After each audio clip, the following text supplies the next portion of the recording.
Hello everyone. इस video में मैं सीजीपीडीटीएम इंटरव्यू के बारे में डिस्कस करने वाला हूं। सो इंटरव्यू में हमें पता है कि वे डायरेक्ट क्वेश्चंस एमसीक्यू टाइप के तो नहीं पूछेंगे।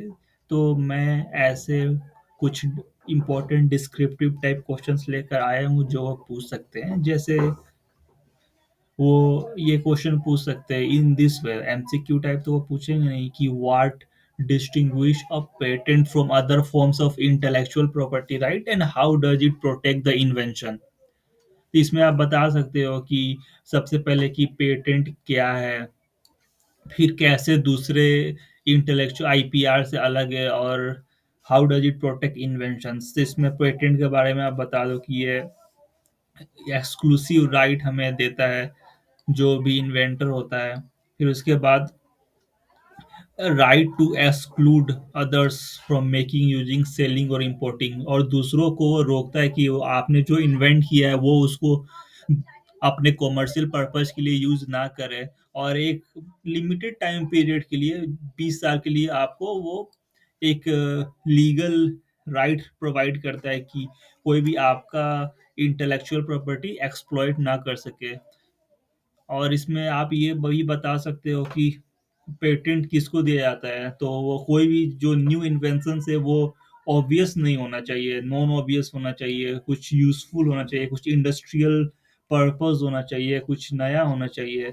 और it they can cover a wide range of innovation including product, process, method, composition of matter, कुछ भी हो सकता है ये। सबसे मेन थिंग है कि वो एक्सक्लूसिविटी प्रोवाइड करता है पेटेंट।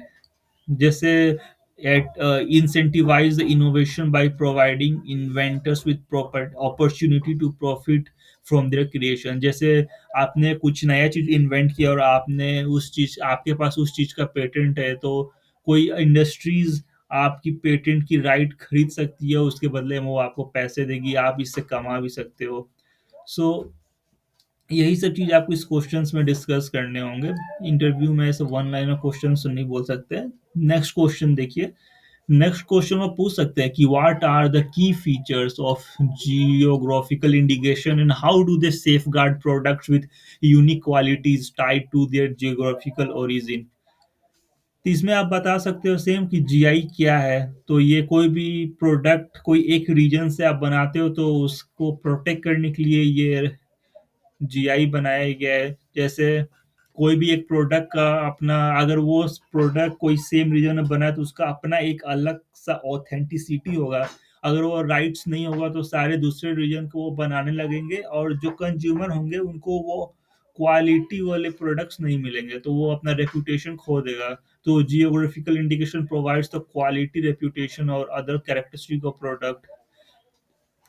और इसमें आप बता सकते हो कि प्राइमरी पर्पस जीआई का क्या है। तो ये अनऑथराइज पार्टी को रोकता है कि वो आपका नाम लेके वो प्रोडक्ट अपने दूसरे रीजन से प्रोडक्शन स्टार्ट ना कर दे और बेचने ना लगे, ये सब आप बता सकते हो। और ये जो जीआई है वो मदद करता है आपका रेप्यूटेशन, जो प्रोडक्ट का एक रेप्यूटेशन है उसको बना कर रखने में। और आपका एक डिस्टिंक्टिवनेस होगा प्रोडक्ट का जो आपके प्रोडक्ट में ही मिलेगा। तो ये सारे चीज को कौन बचा कर रखता है? GI tag. जैसे आप एग्जांपल ले लो, शैम्पेन जो है वो बस लेबलिंग स्पार्कलिंग वाइन, जो एक जगह है शैम्पेन नाम का फ्रांस में, अगर वो वहीं से बन कर आया तो ही उसको वो नाम देते हैं शैम्पेन। सिमिलरली रॉकी फोर्ट चीज भी है, जैसे जो डेसिग्नेटेड रीजन है फ्रांस में, अगर वो वहां से ही बना है तो ही आप वो नाम यूज यहाँ पे हो सकता है। तो ये राइट देता है जियोग्राफिकल इंडिकेशन टैग कि कोई दूसरे पर्सन आपकी प्रोडक्ट का नाम लेकर एक्सप्लॉइट ना कर सके कंज्यूमर्स को।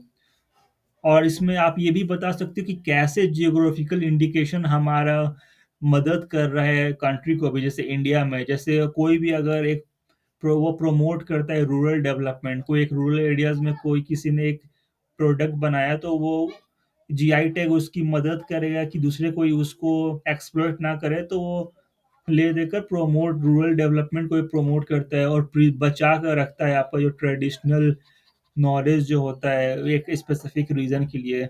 तो ये सब बता सकते हो। They provide economic incentives for producers to maintain traditional production method and safeguard the natural resource. फिर ओवरऑल आप बता सकते हो कि सस्टेनेबल डेवलपमेंट में भी कंट्रीब्यूट करता है, प्रमोट करने के लिए सस्टेनेबल डेवलपमेंट, कल्चरल डाइवर्सिटी, ये सब। सो ये सब आप बता सकते हो अगर इंटरव्यूअर आपसे ये क्वेश्चन पूछता है। नेक्स्ट क्वेश्चन पे आते हैं। नेक्स्ट क्वेश्चन ये हो सकता है कि in what way do patent laws encourage innovation and technological advancement while balancing the interest of inventor and society. तो ये बोलना चाह रहे हैं कि कैसे जो पेटेंट लॉज है वो बढ़ावा देगा कोई नई टेक्नोलॉजी को लाने के लिए, उस साथ साथ में कि जो उसका इन्वेंटर हो उसको भी कोई घाटा ना हो, मतलब सारा बैलेंस में सब खुश होकर चले आगे देश बढ़े।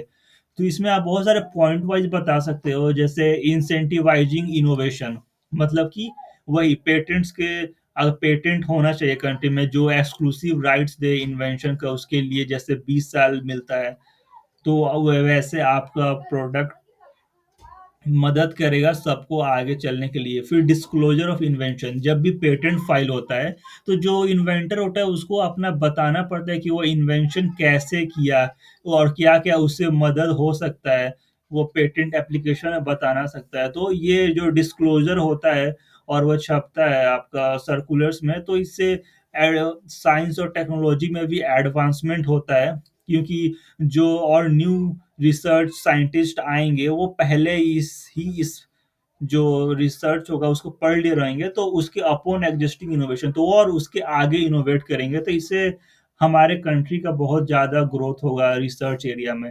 फिर प्रोमोटिंग कंपटीशन ऑल्सो, लाइक यहाँ पे आप बता सकते हो कि कैसे ये कंपटीशन को इंकरेज करता है by fostering a culture of innovation. जैसे बहुत सारे ग्रुप्स ऑफ लोग होंगे, सो ये फेयर मतलब गुड कंपटीशन को भी इंकरेज करता है, जो बहुत अच्छा है कंट्री को आगे लेकर जाने के लिए। सो ये सब पॉइंट्स आप डिस्कस कर सकते हो। जैसे नेक्स्ट फिर है फैसिलिटेटिंग द टेक्नोलॉजी ट्रांसफर। तो इसमें हमें पता है कि पेटेंट को आप राइट बेचकर कोई वैल्यूएबल एसेट की तरह, जैसे सोना होता है गोल्ड लोन, वो आप देकर उनसे आप लोन ले सकते हो। Like this only patent also you can sold और give on lease for some time period कोई दूसरे कंपनी को, और वो आपको पैसा देते रहेगा। सो इसका ये भी अपना एक फायदा है। फिर नेक्स्ट इनहेंसिंग इकोनॉमिक ग्रोथ, ये तो है ही।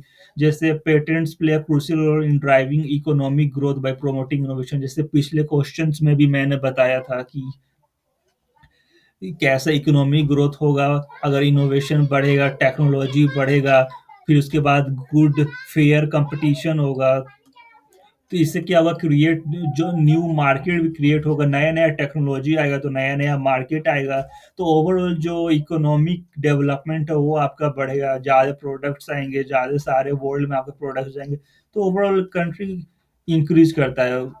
फिर लास्ट इसमें आप बता सकते हो कि कैसे बैलेंस करता है पब्लिक इंटरेस्ट को। जैसे जो पेटेंट है इन्वेंटर को एक्सक्लूसिव राइट ग्रांट करता है, तो पेटेंट लॉ भी उसको सेफगार्ड करता है, ताकि उस जो भी उसका इन्वेंटर है उसका भी मतलब जो पब्लिक इंटरेस्ट है उससे मेंटेन रहे। जैसे दिस इसका अपना घाटा भी है, जैसे कि to ensure that patents are granted only for invention that meet certain criteria, novelty, utility, non obviousness. मतलब बहुत सारे ऐसे भी पेटेंट अगर मतलब कि इन्वेंशन होते होंगे, बट उनका क्या होता है कि कोई नोवेल्टी मतलब कोई अगर न्यू चीज़ नहीं है, अगर कोई इंडस्ट्रियल एप्लीकेशन नहीं है, तो वो पेटेंट उसको ग्रांट नहीं किया जाता है। तो कुछ ये भी है, बट ओवरऑल पेटेंट लॉज बहुत ज़्यादा फंडामेंटल रोल है प्रमोट करने के लिए इनोवेशन में, कंट्री का इकोनॉमिक ग्रोथ को बढ़ाने में। लास्ट क्वेश्चन ये है, इसमें देखते हैं, इसमें इंटरव्यूअर आपसे पूछ सकता है कि what measures can business take to protect their intellectual property right, including the patent, design, trademark, geographical indication in an increasingly digital and globalised marketplace. तो ये सारा आईपीआर को मिला के आपसे ये क्वेश्चन पूछ सकता है कि क्या measures can business can take to protect, मतलब क्या क्या स्टेप्स है जो आप ले सकते हो ये सारे आईपीआर को एक मतलब इन डिजिटल और ग्लोबलाइज मार्केट प्लेस में बढ़ावा के लिए। तो इसमें आप ये बता सकते हो कि पॉइंट वाइज में कि identify and evaluate the intellectual property. तो इसमें क्या है कि कोई भी अपना एक ऑर्गेनाइजेशन है, तो आप थॉरो असेसमेंट मतलब समय-समय से आप असेस करते रहो कि आपकी जो भी आईपीआर है, आपकी ऑर्गेनाइजेशन के अंडर जो भी इन्वेंशन, डिज़ाइन, ब्रांड नेम वो कैसे काम कर रहे हैं, सब ठीक है, कोई उनको मतलब चोरी करके अपना तो काम नहीं कर रहा है, तो ये सब सारी चीज़ आप इवैल्यूएट टाइम टू टाइम कर सकते हो। फिर उसके बाद आता है सिक्योर लीगल प्रोटेक्शन, जैसे obtain appropriate legal protection for IP asset through patent, मतलब कोई भी आपका न्यू अगर एसेट, कोई न्यू इन्वेंशन आता है, तो जल्द से जल्द उसको पेटेंट करवा लेना या डिज़ाइन, रजिस्ट्रेशन, ट्रेडमार्क जो भी है, उसके रिलेटेड जो कंट्रीज़ में उसके प्रति जो मतलब एग्जिस्ट करते हैं उस लॉज को रजिस्ट्रेशन करवा के आप बच सकते हो। फिर work with experienced intellectual property attorney or agent to navigate registration process and ensure all requirements are met, मतलब जो भी आप हायर कर सकते हो, जो एक्सपीरियंस होगा ये फाइलिंग करने में कि इसमें ये फाइल हो सकता है, नहीं हो सकता, ये सब मेजर्स आप दे ले सकते हो अपने बिजनेस में, अपने जितने भी आईपीआर राइट्स उसको प्रोटेक्ट करने के लिए। फिर enforce intellectual property rights, monitor the marketplace for potential infringement of intellectual property right and take prompt action to enforce those right। आप अब अपने ऑर्गेनाइजेशन में ऐसा रूल बना सकते हो कि हम लोग बहुत स्ट्रिक्ट है आईपीआर को लेकर, अगर कोई भी ऐसा केस आता है तो आप तुरंत उस केस फाइल कर सकते हो कि they are using my patent and all. इसमें आप जैसे सीज एंड डिजिस्ट लेटर होता है, लॉ सूट होता है, आप फाइल कर सकते हो। फिर यूजिंग कॉन्ट्रैक्ट्स एंड एग्रीमेंट्स, बहुत सारे कॉन्ट्रैक्ट्स एंड एग्रीमेंट्स भी होते हैं जो आईपीआर को मेंटेन करने के लिए जरूरी होते हैं बिजनेस रिलेशनशिप में, वो सब पे आप टाइम टू टाइम देख सकते हो। फिर implement internal policies and procedures, फिर जितने भी आपके इंटरनल पॉलिसीज और प्रोसीजर है उसको सेफ गार्ड कर दो इंटेलेक्चुअल प्रॉपर्टी एसेट से जो भी एग्जिस्ट करते हैं। Then educate employees and stake holders, आप अवेयरनेस प्रोग्राम अपने ऑर्गेनाइजेशन में with time to time talk organise कराओ कि क्या आईपीआर में क्या होता है, नहीं होता है। और हमें इंकरेज करना चाहिए एम्प्लॉयज़ को कि अगर कोई भी हमारा आईपीआर यूज कर रहा है तो हम उसके अगेंस्ट केस फाइल कर सकें, तो ये सब पता होना चाहिए एम्प्लॉय जो काम कर रहा है आपके ऑर्गेनाइजेशन में। मॉनिटर ऑनलाइन एक्टिविटीज़ ये देख सकते हो। फिर maintain documentation records, detailed documentation record time to time maintain करते रहिए। Then stay informed about changes in the law and regulation, बहुत सारे होते हैं कि कुछ रूल्स चेंज हो जाते हैं समय के साथ, तो आपको इन्फॉर्म रहना पड़ेगा करंट अफेयर्स के साथ कि क्या-क्या रूल्स चेंज हो गए, उसके अकॉर्डिंग आपको चेंज करने पड़ेंगे। Then engage in strategic planning, अपने हमेशा आप मीटिंग कर सकते हो ऑफिस में मैनेजमेंट, हायर मैनेजमेंट के साथ कि क्या-क्या चीज़ें हमें लानी चाहिए जो हम ये सब चीज़ से बच सकें। So in last, by adopting these measures, business can effectively protect their intellectual property right and mitigate the risk of infringement, misappropriation, or unauthorized use, thereby safeguarding their competitive advantage।